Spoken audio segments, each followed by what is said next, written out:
আসসালামু আলাইকুম রহমতুল্লাহি অবরকাতুহু। সম্মানিত দর্শক, বর্তমান সরকার মাত্র ৬০ দিন সময় পার করেছে। এই সরকারকে ঘিরে মানুষের স্বপ্ন ছিল আকাশচুম্বী। মানুষের আশা এবং ভরসা ছিল রীতিমতো সীমাহীন। বহুকাল পরে, প্রায় ১৭ বছর পরে বিএনপি ক্ষমতায় এসছে। একটি সম্পূর্ণ নতুন নেতৃত্ব। জনাব তারেক রহমান সাহেব, তিনি ইংল্যান্ডে থেকে এসেছেন। ১৭ বছর তিনি প্রায় সেখানে ছিলেন। থাকার পর সেখান থেকে তিনি বিলেতি আদব কায়দা শিখেছেন। তার যারা আপনজন তারা বলার চেষ্টা করেছেন যে সেখানে তিনি বিলেতি সাহেব সোবা, স্ক্যান্ডিনেভিয়ান কান্ট্রির যে সকল শিক্ষিত জন রয়েছে, অক্সফোর্ড, ক্যামব্রিজ, হার্ভার্ড শিক্ষিত লোকজন রয়েছে, তাদের সঙ্গে উঠা বসা করে নিশ্চয়ই তিনি ভালো কিছু শিখেছেন। অনেকে বলার চেষ্টা করেছেন যে ইংল্যান্ডে মানুষের জড়তা নেই, বাঙালি যারা আছে তাদের মধ্যে একটা ইগোবোধ কাজ করে। তো তিনি যেহেতু ইংল্যান্ডে আছেন, সেখানে একটি উদার গণতান্ত্রিক পরিবেশ, হিংসামুক্ত একটি সমাজ গড়ে তোলার এবং রাজনীতিতে একটি উদার মন মানসিকতা চালু করার জন্য যে ধরনের ট্রেনিং দরকার, নিশ্চয়ই তিনি সেই ট্রেনিংগুলো নিচ্ছেন। তো যা হোক, এই যে মানুষের যে এক্সপেকটেশন, সেই এক্সপেকটেশনের কারণে জনাব তারেক রহমান সাহেব যখন বাংলাদেশে এলো, মানুষ হুমড়ি খেয়ে পড়ল। শেখ হাসিনার নির্মিত ঢাকার আইকনিক যে জায়গাগুলো রয়েছে, তার মধ্যে অন্যতম হলো সেই ৩০০ ফিট। তো সেই ৩০০ ফিটে জনাব তারেক রহমান সাহেবের যে স্বদেশ প্রত্যাবর্তন, এতটা জাঁকজমকের সাথে, এতটা যাকে বলা হয় আন্তরিকতার সঙ্গে পালন করা হলো যে সারা দেশের মানুষ দলমত নির্বিশেষে সেখানে ঝাঁপিয়ে পড়ল। এমনকি আওয়ামী লীগের অনেক লোক, তারাও গেল তারেক রহমান সাহেবকে দেখার জন্য, তার কথা শোনার জন্য। এবং তিনি সেখানে বললেন, আই হ্যাভ এ প্ল্যান, ইংরেজিতে বললেন। তো এই কথাটা হলো মার্টিন লুথার কিং জুনিয়র। তিনি একজন ধর্মপ্রচারক। ইউরোপ এবং আমেরিকার ইতিহাসে মার্টিন লুথার কিং নামক দুজন ব্যক্তি আছেন। একজন ছিলেন একজন বিদ্রোহী ধর্মযাজক, যাকে বলা হয় মার্টিন লুথার কিং সিনিয়র। সারাটা জীবন তিনি লড়াই করেছেন, সংগ্রাম করেছেন, খুবই বিখ্যাত ব্যক্তি।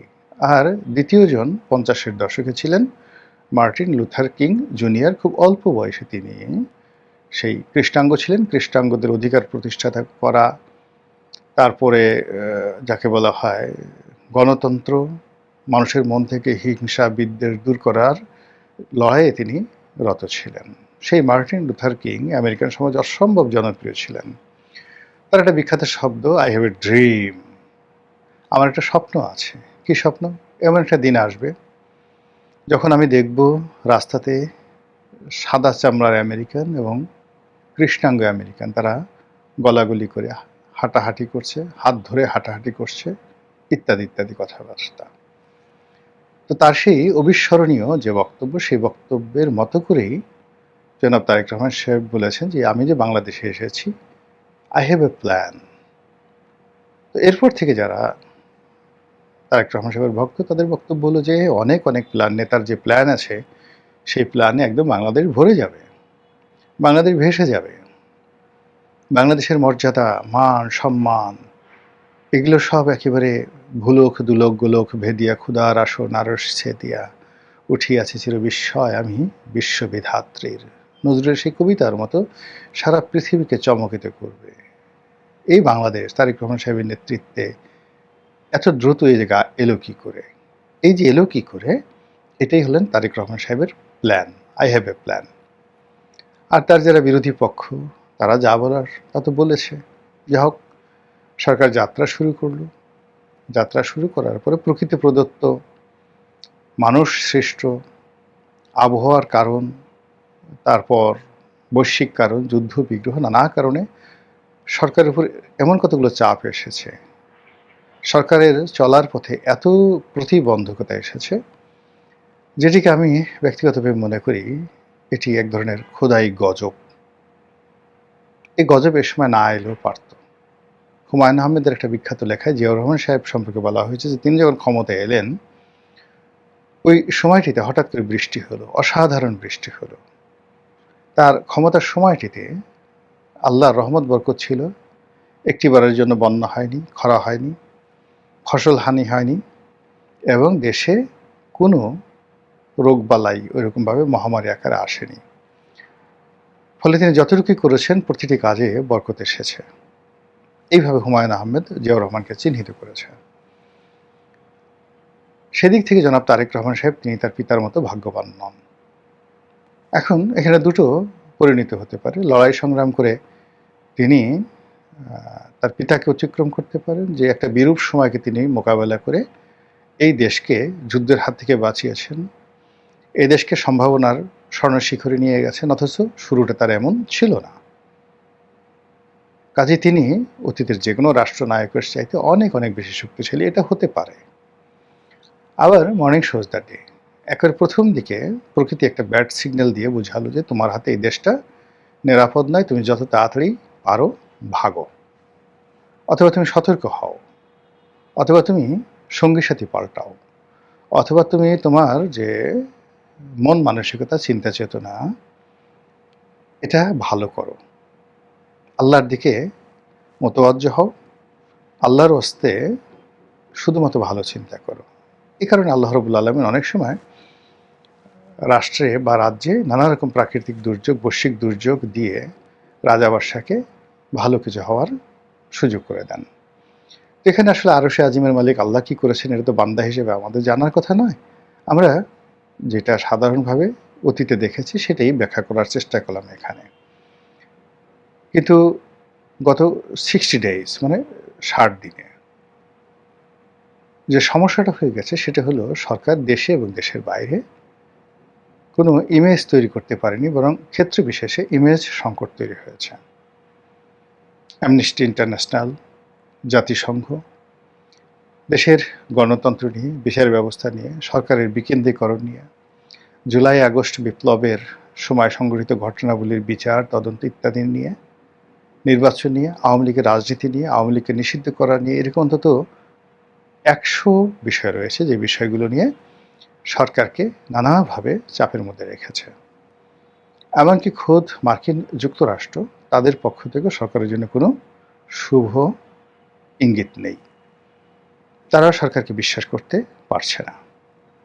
ইন ডিটেলসে আমরা যাব না, এর কারণ হলো আমি আগেই বললাম যে সরকার মাত্র 60 ডেজ, এমন কোনো কথা আমি বলবো না যে কথা আসলে সরকারের মন ভেঙে যায় এবং জনগণ সরকার সম্পর্কে আস্থা হারিয়ে ফেলে। আমি শুধুমাত্র জনগণ এবং সরকার তাদেরকে কার্যত সতর্ক হওয়ার জন্য যতটুকু প্রয়োজন ঠিক ততটুকু তথ্যপত্র দিয়ে আমি এখানে আমার বক্তব্য পেশ করার চেষ্টা করব। যেটা বলছিলাম যে সরকার দেশের ভিতরে ইমেজ হারিয়ে ফেলেছে, অর্থাৎ এই সরকার মব করবে না, মব নিয়ন্ত্রণ করবে। গত 2 মাসে আমরা একটি সিঙ্গেল ঘটনা দেখিনি যে যেখানে মব হয়েছে আর সরকার খুব শক্ত হাতে মব দমন করেছে, যেন দ্বিতীয়বার মব না হয়। বরং এক একটা মব, সেটা সেই ন্যাংটা পীরের মাজারে অনুষ্ঠান বন্ধ করে দেওয়া, আর এক পীরের মাজারে তাণ্ডব চালানো, তারপর আর এক পীরকে মেরে ফেলা, এরপর আরও অসংখ্য রাজনৈতিক, সামাজিক, অর্থনৈতিক যে মব, এগুলো চলেছে। আর সেই মবের মধ্যে সবচেয়ে বড় মবটি হয়ে গেল ঢাকা বিশ্ববিদ্যালয় শাহবাগ থানায়। এখন এটার পক্ষে বিপক্ষে আপনি যতই বলেন না কেন, এখানে আইন শৃঙ্খলা রক্ষাকারী বাহিনীর উপস্থিতিতে ডাকসুর নেতাদেরকে বেদমভাবে পেটানো হলো। অভিযোগ তারা আগে অনেক মব করেছে, তাদের ব্যাপারে জনরোষ ছিল। তো এই কথাগুলো তো আসলে ইউনূস সরকারের প্রেস সেক্রেটারি তিনিও বলতেন, কিন্তু ঘটনা তা নয়। যাদের বিরুদ্ধে অভিযোগ আছে, যারা অন্যায় করেছে তাদেরকে বিচার করেন, কিন্তু আপনি মব করতে পারবেন না। কিন্তু এই মব চলছে। আর সবচেয়ে ফাইন্যান্সিয়াল যে বড় মবটি হয়েছে, সারা দুনিয়া কাঁপিয়ে দিয়েছে, আইএমএফের বিশ্বাস নষ্ট করে ফেলেছে, ওয়ার্ল্ড ব্যাংকের বিশ্বাস নষ্ট করে ফেলেছে, আমেরিকার যারা কর্তা ব্যক্তি তারা হতাশ হয়ে পড়েছেন। সেটা হলো বাংলাদেশ ব্যাংকে যেভাবে সাবেক গভর্নরকে তাড়ানোর জন্য মব করা হয়েছে আর নিজেদের পছন্দ মতো লোককে গভর্নর পদে বসানোর জন্য যে মবের রাজত্ব কায়েম করা হয়েছে, এটা দেশে এবং দেশের বাইরে সরকারি ইমেজ মারাত্মকভাবে ক্ষতি করেছে। সরকার ইতিমধ্যে অনেকগুলো আইন পাশ করেছে, তার মধ্যে আওয়ামী লীগকে নিষিদ্ধ করার আইন, অনেকগুলো আইন পাশ করেনি, তার মধ্যে জুলাই সনদ, সংস্কার প্রস্তাব ইত্যাদি নিয়ে যে আইন হওয়ার কথা ছিল সেটা পাশ করেনি। এটাও দেশে এবং দেশের বাইরে সরকারকে, যাকে বলা হয়, ইমেজ সংকটে ফেলে দিয়েছে। এবং এই যে জুলাই সনদ পাশ না করা এবং জুলাই বিপ্লবী যারা আছে তাদের সঙ্গে কথা দিয়ে কথা না রাখা, সমন্বয় না করা, এটা যে সরকারকে আগামী দিনে বিপদে ফেলবে এবং সরকারের ক্ষমতা চলে যেতে পারে, এই ব্যাপার ইন্টারন্যাশনাল ক্রাইসিস গ্রুপ নামের একটি প্রতিষ্ঠান তারা যে প্রতিবেদন পেশ করেছে, সেই প্রতিবেদনে রীতিমতো সরকারকে তুলোধুনো করে দেওয়া হয়েছে। এই সরকারের একজন সিঙ্গেল মন্ত্রী নেই যাদেরকে নিয়ে ট্রল হচ্ছে না, বা যাকে নিয়ে ট্রল হচ্ছে না। যেই কথা বলছেন তাকে নিয়ে ট্রল হচ্ছে। যখন ক্ষমতাধর কোনো ব্যক্তি, কোনো প্রতিষ্ঠানকে মানুষ ফালতু মনে করে, মানুষ পাগল মনে করে, মানুষ ছাগল মনে করে, মানুষ তাদেরকে নিয়ে আজে বাজে কথাবার্তা বলে, আপনি ধরে নিতে পারেন যে ওই ব্যক্তি, ওই প্রতিষ্ঠান দিয়ে জীবন জিন্দিগিতে আর কখনো ভালো কাজ হবে না।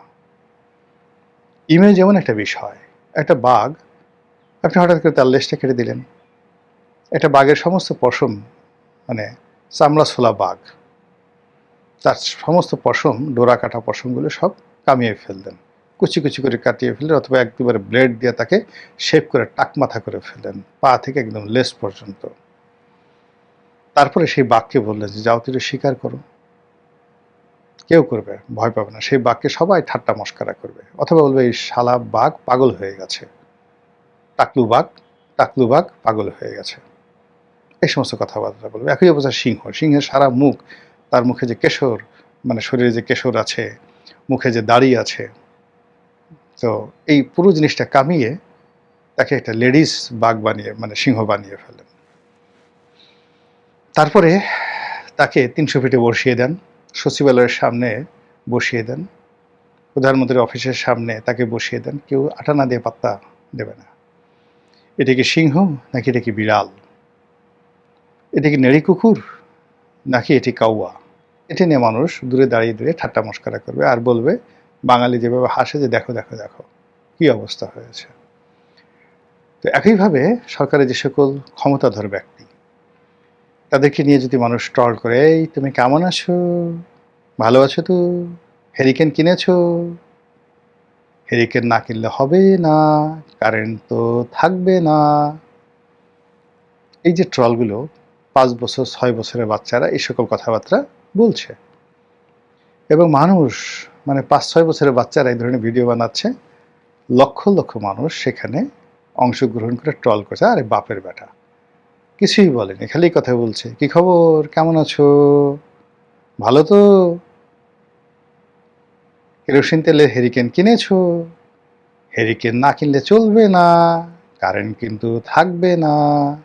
আচ্ছা বলেন তো আপনি কি বুঝলেন এই কথায়, হাসাহাসির কি আছে?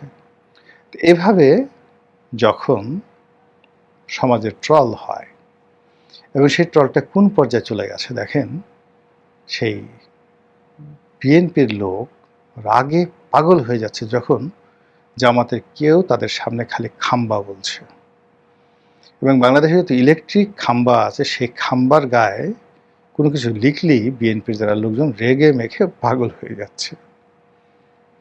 আবার জামাতের যারা লোকজন আছে তাদেরকে যদি কেউ গুপ্ত বলছে, এত রাগ হচ্ছে। যেমন দেখা গেল ঢাকা বিশ্ববিদ্যালয়ে যে সকল ডাকসু নেতারা মার খেয়েছে, তাদের কয়েকটা ভিডিও দেখলাম, তাদের অফিসে বিভিন্ন ছেলেরা গুপ্ত লিখে গেছে।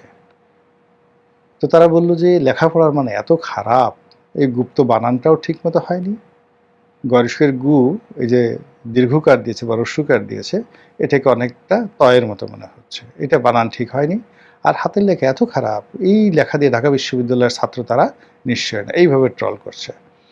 আর এই কেবলমাত্র গুপ্ত কথা বলার জন্য আর খাম্বা বলার জন্য, খাম্বা বনাম গুপ্ত, এটার কারণে দেখা গেল যে এই গত ২-৩ দিনে সারা বাংলাদেশে অন্ততপক্ষে ২০ থেকে ২৫টি বৃহৎ মারামারি হয়েছে শিবিরের মধ্যে আর বিএনপির মধ্যে।